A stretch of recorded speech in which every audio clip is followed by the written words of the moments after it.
Hello, everybody. Welcome to this edition of Snow Talk. And this one's a little different because the webcam is back working again. I have the lights low right now, so that's why it's a little dark. But at least the webcam is working. So now you get to see my reaction to all the crazy models that we have coming through here. Overall, the forecast isn't too bad the next few days. We do have a few bumps in the road here that we've got to contend with as we have between now and Saturday. I'm going to cover that. But overall, no big snow showing up. But in this situation that we have here the next few days, when we've got these minor snow events, these are the ones that if you're ever going to get one of those surprise little snowfalls that catch people off guard sometimes, or in some cases could be the most snow you've had in your yard in the entire season, we usually will see it in a situation like we're about to face. So while I'm overall keeping everything on the down low here on how things are playing out, the potential that these systems have as they pass through is there for a few little surprises. That's all I'm going to do as far as teasing the snow lovers right now, because they're just impossible to predict and you can't forecast them. But the scenario, the setup is there, and I'll explain right now. Let me start you off with the latest here on the radar. Man, I miss those frozen faces that webcam does.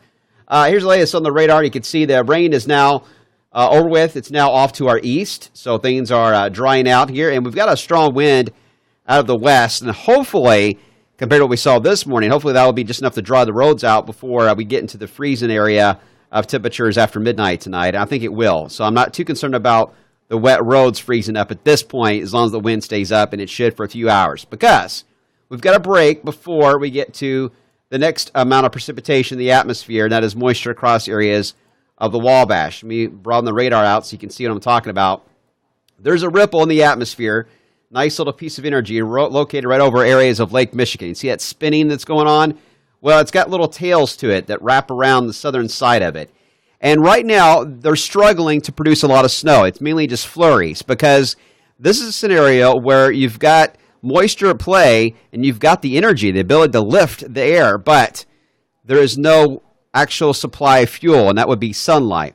So these are just light snow showers and flurries, and that's what we'll see to start off for the morning tomorrow. But this piece of energy is going to be right on top of us during the day on Wednesday. And at that point, we will have some sunlight to contend with. And there will be some breaks in the cloud cover.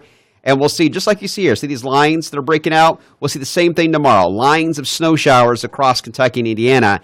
The problem is, for this time around, the snow showers will be locally intense, and you could get some accumulation. So the timing is everything, and it looks like the timing of this piece of energy is going to arrive at the best time to get snow showers to develop tomorrow. So tomorrow's going to be one of those interesting days where we're going to have sunshine, and then you drive a little bit, you get a heavy snow burst, and then you get sunshine again. And that's the way the day is going to be tomorrow, and windy and cold. So very wintry look to the day for tomorrow.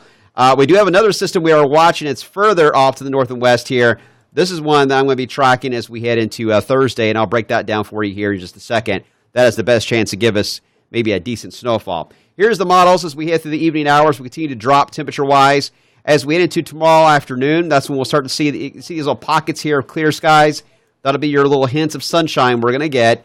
And the models never handle these situations well when it comes to displaying the precip, but it'll be in more of a line, and several lines at that will kind of be straight out across the area. And if you get caught underneath one of those bands, you could get some heavy snow and a few spots here and there. And if you get stuck in between them, you might get anything at all, and that certainly is possible. But you can see it's going to be cold and below freezing throughout Wednesday, so any snow that does fall can stick and can cause slick spots. Be aware of that.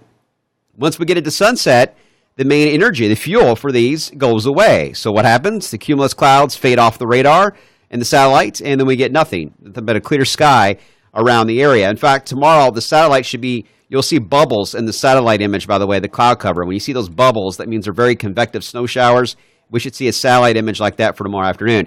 But tomorrow night, those clouds will fade away. If we get any type of light snow covering, these numbers will be a little bit lower than what we're showing. But overall, it is going to be a cold night for Wednesday night into Thursday. But then that front that's located way up to the north and west in Canada, it moves in with a chance of snow developing by the midday and afternoon hours.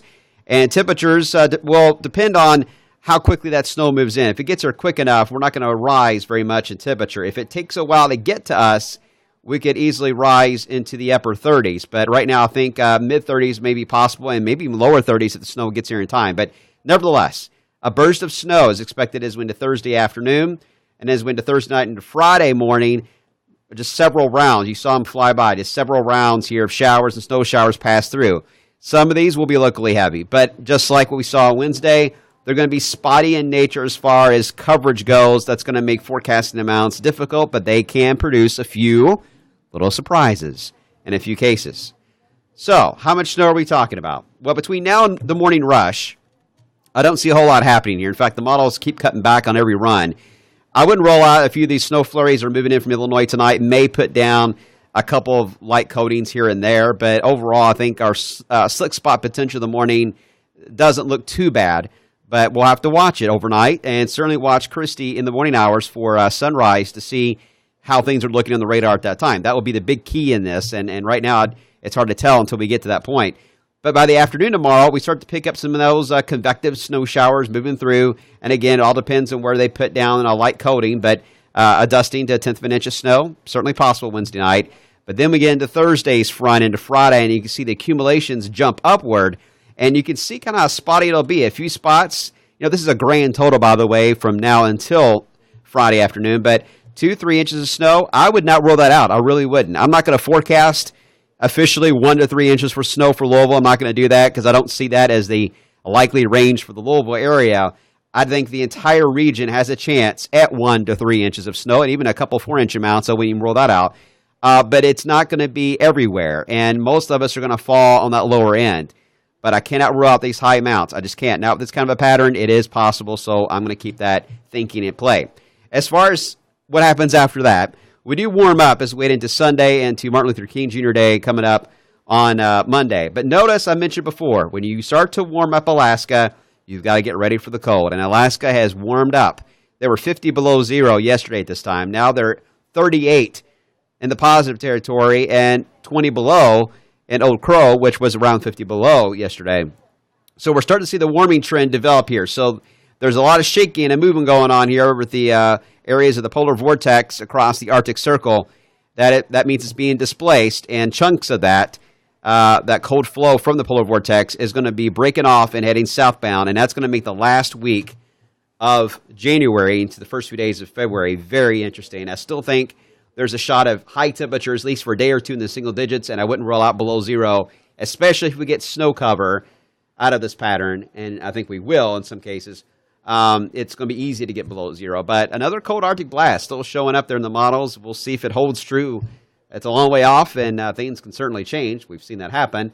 But I'm keeping it in the outlook for right now. So short term, watch out for flurries overnight tonight, maybe a slick spot or two in the morning, snow showers throughout the day tomorrow, and then perhaps a little bit heavier snow Thursday night and Friday. If there's any issue with schools or travel, I really think Friday morning will be our time for a lot of the schools to really pay attention to any problems we have in the area. So stay tuned. This is a situation that changes every single day. So we'll have more updates as the night goes on. And I got new models coming in between now and the 11 o'clock news tonight. So I'll have those as well. Thanks for watching.